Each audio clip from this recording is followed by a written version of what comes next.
বাইরে কি সুন্দর ওয়েদার, তাই না? আর তার সাথে যদি হয় এইরকম শুটকি ভর্তা, তাহলে রান্নাঘরে দাঁড়িয়ে এক প্লেট ভাত খেয়ে নেওয়া যায়।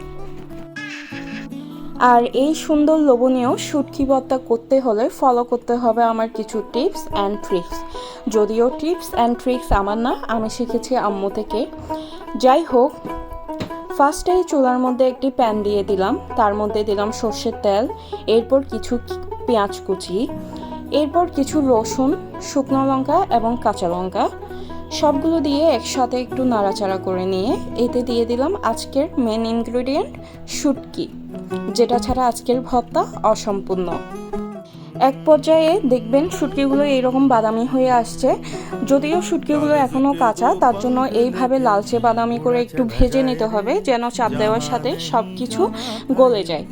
এরপর এইগুলো একটা হামানদিস্তাতে দিয়ে ভালোভাবে ক্রাশ করে নেব। চট্টগ্রামের ভাষায় কিন্তু হামানদিস্তাকে মুতিসাইও বলে থাকে।